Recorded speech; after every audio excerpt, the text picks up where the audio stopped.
You're here with Mickey Roots from IAmHipHop magazine. I'm here with Brother Ali. First thing we want to know, how you started as a rapper. I started when I was a kid. I started when I was like 8 years old. When I was 7, I was a b-boy, because the guys at the end of my block were b-boys, Yeah. and they were like the coolest guys in our neighborhood. So me and my little brother used to go over there and we started breakdancing because they did. But then I always loved the words too, but it was equal, the dance and the words. But when I got to be about 13, I stopped trying to dance, and I still dance, but I would never like dance to show somebody. Yeah, Like sure. if I'm at a party and there's music on, I actually dance all throughout the day to myself. Yeah. But I would never be like, look at me dance. It's like my cooking. Like my cooking is like that too, where I cook and I'm like, this is good. But I would never try to like make other people eat it. You know what I mean? Whereas my rapping, I'm like, man, I'll make people listen to this. Next, we want to know about your most recent album, Morning in America and Dreaming in Colour. You said it was a new chapter. So, you also said it was inspired by the 2011 uprising in the Middle East and the Occupy movements to a certain extent. So we just sort of want to talk about, why these issues were important to you and why you wanted to put them into music. Well, I was make my music. So my music is art for art's sake. Like I practice my art just to practice it and just to be good at it. Yeah. And I think that that's important because culture is our way of saying that I'm important, the way that I live, the way that I feel. And so me mastering, trying to master rhyming, and making albums and putting on shows and all that kind of stuff, or somebody mastering, the way that they carve bowls or whatever, that says I'm important. And so art for art's sake is good. Yeah. But I always wanted to say something along with it. I want it to be powerful. So, taking great photographs is important on its own, but you can also choose what you're going to take photographs of. And so that can do an extra thing along with the greatness of the art. And so I've always tried to do that too. So early on, I was, make my photographs about the things that are touching me the most, just because I feel like if I feel them a lot, then if they would speak to somebody. So early on, I was starving to death, and life was just very hard. So my music reflected that. I was, the bad times were really bad, and so the fun times are really fun, and everything in between. And then I went through a period where people started supporting my music. My fans are really good to me, even if I'm doing stuff that they don't like. Like a lot of them don't like my newest album that much. Really? Yeah, so they didn't buy it, but that's okay. But they still come to the show. Yeah. It's kind of like my wife and my children. Like they love me, and so they'll listen to me talk about all the shit I talk about all the time. And it's just kind of like, okay, this is important to him, so okay, all right. And then but it's not that they love what I'm talking about; they just love me. Yeah, yeah. And I feel like my fans are doing the same thing right now. So That's a really nice thing to feel, isn't it? yeah, it's good. I feel like some of them really love what I'm talking about, and there are new fans that are attracted to what I'm talking about, which is political stuff and social stuff and all of that. Basically, I went through this transformation, and I think it's always been in my records, but like when I was living in the hood, starving, and it's violent, and there's all this stuff, like these are man-made tragedies. These are man-made catastrophes. Like we look at what happened in the Philippines or like in Haiti and stuff like that. And it's just like, man, this is terrible. But that's nature did that. You know what I'm saying? And you could argue that human beings, have caused climate change that have made that worse. But we, what's not debatable is that, human beings have caused these like man-made catastrophes that destroy millions of lives. Yeah. You know what I'm saying? White supremacy, male domination, colonialism, all of this stuff like destroys people. You know what I'm saying? Hyper-capitalism, like the new capitalism we have, it destroys people's lives and it literally kills people. Like there are literally people dying of white supremacy. There are literally people dying, and so these things exist because the dominant narrative in the world says that that's just normal, and it's not normal to me. Yeah. So if I have a chance like that, I'm gonna talk about that in my music, and that's all that is. It's just saying that we ought not to be trying to dominate each other, and we have to unlearn that. Because we all are trained and raised by dominator culture, So we have to unlearn those things. And so that's what my life has been about. To me, that's what hip-hop music is the opportunity to do. Totally. You know what I'm saying? You got, relatively privileged people all over the world listening to music of oppressed people. So why not discover the humanity, the fellow humanity in people, why not make this an opportunity to learn something about life that we don't know? Yeah. To me, that's what hip hop, like the first time I saw a white person liking rap, I was like, oh, that's what this is. When I was a little kid, I was like, oh, wow. So now now people get to see how other people live. On the front cover of the album, there's obviously you like praying on the American flag as it was the prayer mat. We kind of want to know, like behind that, what exactly that symbolises. If you want to explain that a little bit. Well, for us. that's an artistic statement, and it does two things.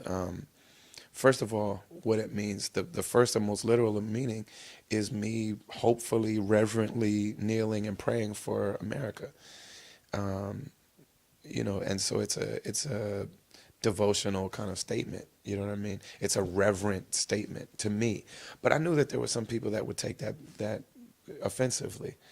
But in my mind, the point that it raises is like, if you're offended by that, then you have to look at yourself and say, well, what is it about it that's offensive? Yeah. Because there have been plenty of American flags turned into crosses.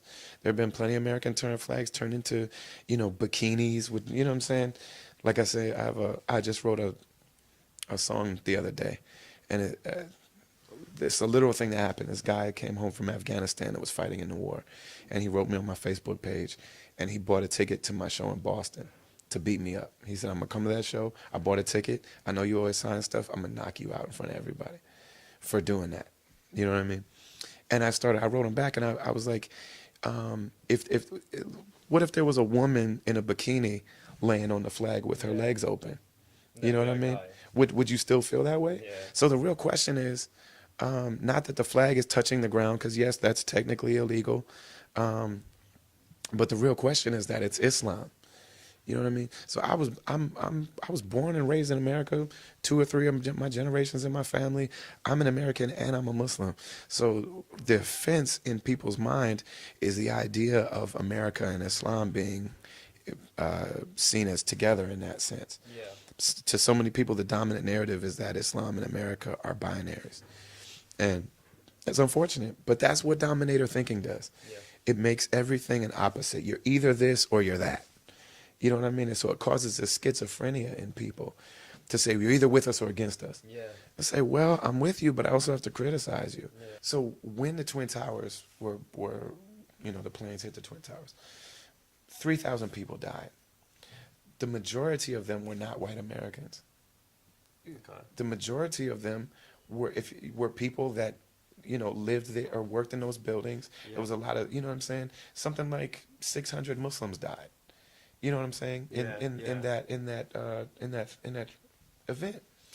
But the stories that we kept hearing were these like the firefighters. Yeah. Those are the stories that we heard, because those are majority white men, and it became a white man's tragedy.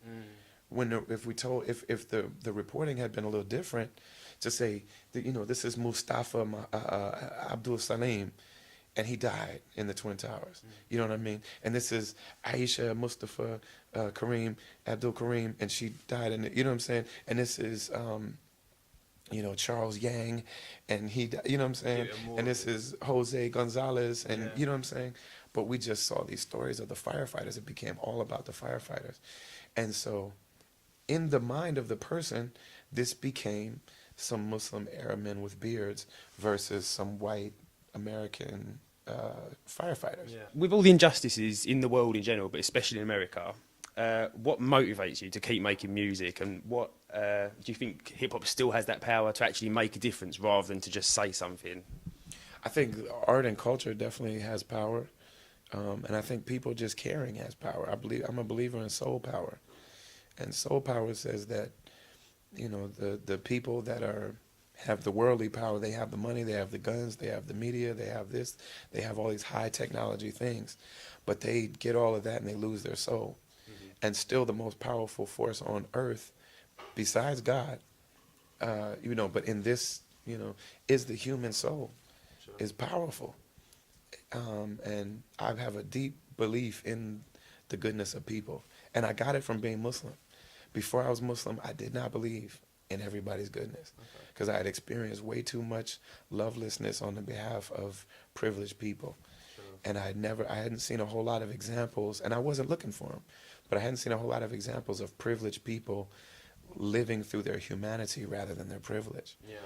And so Islam taught me that all human beings come here with a soul that's based on that we have our nature is to be just and to be loving and to care for each other and to be merciful and all of these things, you know what I mean? And so once I started looking for that, then I started seeing it everywhere, you know what I mean? And there have been too many people that have done too much, have sacrificed too much to move things forward in their lifetime, and have sacrificed way more than I ever could for me to just give up. You know what I mean? Like, you know, Malcolm, all my heroes, Malcolm X, you know, Bell Hooks, all of these people, you know, Nina Simone, James Baldwin, you know, all of these people gave everything. And I also think that all of hip hop music is about injustice. It's just that you're either escaping it or you're fighting it. All of the turn up and the swag and the drugs and the you know what I'm saying, jewelry and sex and partying and all that stuff, they're reacting to injustice too. That's what that is. That's byproduct of being oppressed and being marginalized to the point where people push you out so much that you think you don't have a chance to do anything about it. That's hopelessness. You know what I mean? So my music is about the same thing that Danny Brown's music is about. It's about the same shit. You know what I mean? It's, you know, it's just two different approaches. Yeah. But when me and Danny Brown are together, we believe the same things. You know what I'm saying? And we feel the same way about life in America and all of that stuff. Different way, I suppose, isn't it? Yeah. And he has songs too. Like he has a song called Fields, talking about Detroit. He made a song with Ab Soul, that, you know, called Terroristic Threats. It's amazing. You know what I mean? And, you know, Freddie Gibbs, a lot of these dudes that are seen as like super, you know, hood rappers or whatever, they feel the same. We feel the same way. Are you working on anything else at the moment other than your music? Are you doing any other projects right now? Other than music? Yeah, other than your music. At the moment. Yeah, well, I do a lot. I do some organizing at home. Yeah. I was part of a movement called Occupy Homes, where they took people from the Occupy movement that were setting up in the encampments and brought them to people's homes that were losing their houses unjustly. The banks were taking their houses from them. And over the course of a year, we organized around a lot of different families and had many victories. Pressure the bank to renegotiate with the family. If that doesn't work, you pressure the city to not send the police to kick them out. And if that doesn't work, then we defend the home. So if the police come to throw the family out, you say, you got to arrest 30 or 40 of us. Yeah. And we won a lot of victories like that. A lot of us went to jail. I went to jail in that movement, but there was a homeowners bill of rights that was passed in the state of Minnesota because of that, and other organizations kind of got a lot of steam from seeing that. When people get together and see that there is power and strength in numbers, that they can actually do something, it radicalizes them, and it makes them realize that, wait a minute, I don't have to just accept this. I can do something. We can do something about this. You know what I mean? And so all these organizations started sprouting up because of that movement. You know what I mean? And so I was working with one of them for a while, and I've kind of stepped back from officially being part of those movements to just become more educated about organizing and activism and, you know, this type of stuff. Just because I want to make sure that I approach it in a way that really is the most effective. Basically, what advice would you give to people that want to educate themselves more than, you know, what you've been taught in the curriculum in school? The people that want to learn more, like, what would you advise them? How would you advise them to go about that? Well, I would say just ask the most honest questions. You know what I mean, and then look for the answers, because you start asking the question. When we ask questions, answers appear. Some people call that prayer. You know what I mean? Other people just call it energy or you know what I mean? But when you start asking questions just to yourself and to people around you, and just put them out there in the world, why is it like? Why is this like this? How do I improve? How does the world improve? You just start looking for those things. You know what I mean? So there's people that I like. There's books that I like. I love James Baldwin. I love Bell Hooks. To me, you could pick up anything by James Baldwin or Bell Hooks and learn a whole lot. And it depends where you're coming from. So there are people that fully understand injustice because everything in their life has been unjust. But see, the thing about being in a relatively privileged situation is that, you know, the people at the very top didn't want to do the dirty work of policing everybody. So they set up a hierarchy so that we police each other. At the top of that hierarchy is white, straight, male, Christian, middle class. You know what I mean? And then it works down from that. So, but everybody in that situation is oppressed on some level. None of us have access to the real power and the real stuff.